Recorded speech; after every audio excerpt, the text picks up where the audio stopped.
외모를 통해서 자신의 가치를 증명해야 하는 압박을 더 강하게 받게 되죠. 생존을 위해 갖춰야 할 전략적 무기가 되는 경우가 많습니다. 사회적 지위가 높을수록 나를 감추고요. 사회적 지위가 낮을수록 안녕하세요, 립바이 뷰티연구소입니다. 여러분, 제가 드디어 올해로 메이크업 아티스트 인생 20년 차가 되었습니다. 감사합니다.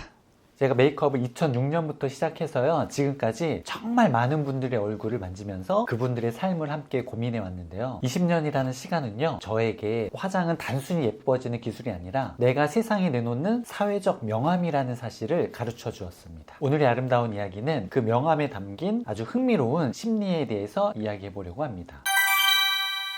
임천수 메이크업 아티스트님 20주년 정말 축하드려요. 오늘 주제가 아주 흥미로운데요. 실제로 사회적 지위가 높은 여성분들을 보면 화려한 스타일보단 짧은 머리에 바지 정장, 즉 중성적인 느낌을 선호하는 경우가 많잖아요. 여기엔 어떤 전략이 숨어 있는 걸까요? 네, 맞습니다. 우리가 뉴스에서 보는 여성 CEO분이나 정치인분들을 떠올려 보면 답이 나오죠. 이걸 학계에서는 권력의 남성화라고 부르는데요. 단어가 조금 어렵죠? 쉽게 설명하자면 아주 오랜 시간 동안 리더의 자리는 남성들의 전유물 이었어요. 그래서 우리는 무의식적으로 리더는 이코르 남성적인 특징이 강하다, 강인함과 결단력이라는 공식이 박혀있죠. 여성이 보통 사회적 지위가 높은 자리에 올랐을 때 나는 여자로 보이고 싶은 것이 아니라 실력 있는 리더로 인정받고 싶다는 강력한 메시지를 전달하기 위해서 일부러 조금 더 남성적인 요소를 차용하는 겁니다. 마치 전쟁에 나가는 장수가 화려한 장신구 대신에 단단한 갑옷을 입는 것과 같습니다. 화려한 색조 메이크업이나 짧은 치마는요, 자칫 연약함이라든지 시각적으로 방해 요소로 보일 수 있죠. 그래서 일부러 색을 더 덜어내려고 노력을 합니다. 옷 같은 경우에도 너무 여성스러운 옷보다는 직선적인 실루엣을 선택을 해서요, 권위의 무게감을 만드는 전략이 들어간 선택인 셈입니다.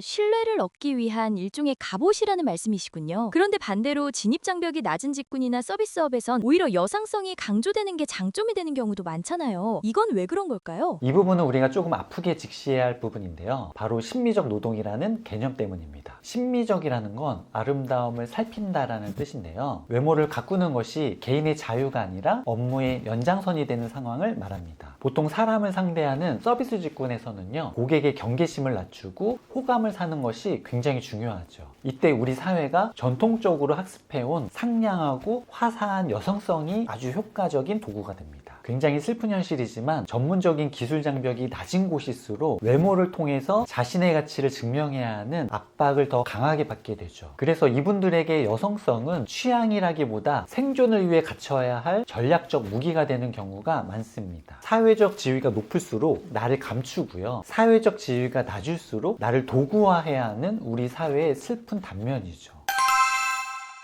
듣고 보니 고개가 끄덕여지네요. 그럼 임천수 메이크업 아티스트님이 보시기에 2026년 지금 이 시점에도 성공을 위해선 꼭 중성적이어야만 할까요? 20년 전에 제가 처음 사회생활을 하고 일을 시작할 때만 해도요, 성공하려면 남자처럼 입어라 라는 말이 정답처럼 여겨졌을 수 있습니다. 하지만 2026년 지금은 달라졌습니다. 이제는 남성을 흉내내는 게 아니라 자기다움이 곧 권위가 되는 시대거든요. 제가 추천드리는 방식은 여성성을 버리라는 것이 아니라요, 그 에너지를 카리스마로 변환시키는 거예요. 예를 들어서요, 입술을 너무 빨갛게 칠하는 대신에요, 내 혈색과 비슷한 컬러를 발라주시는 걸 추천드리고요, 대신에 입술 선을 아주 명확하게 잡아주시는 거죠. 그러면 섹시함 대신에 명확함이 살아납니다. 눈화장도 너무 화려한 반짝이는 펄 대신에요, 음영으로 눈에 깊이감을 더해주시면 상대방과 눈을 마주쳤을 때 훨씬 더 깊은 신뢰감을 줄 수 있습니다. 중요한 건 여성성을 지우는 게 아니라요, 내가 가진 에너지를 신뢰와 전문성이라는 그릇에 담아내는 것이죠. 그것이 20년차 메이크업 아티스트인 제가 제안하는 2026년의 메이크업 철학입니다. 역시 20년의 내공이 고스란히 느껴지는 답변이네요. 자기다움이 곧 권위가 된다는 말씀이 많은 분께 큰 울림이 될 것 같습니다. 그럼 마지막으로 우리 립바이 뷰티 연구소 구독자분들께 20년차 아티스트로서 꼭 해주고 싶은 말씀 부탁드려도 될까요? 여러분, 결국 화장의 완성은 남의 눈에 얼마나 예쁜가가 아니라요, 내 마음이 얼마나 당당한가에 있습니다. 내가 서 있는 자리에 맞는 옷과 화장을 입으시되요, 그 안에 담긴 여러분의 진심을 잃지 마세요.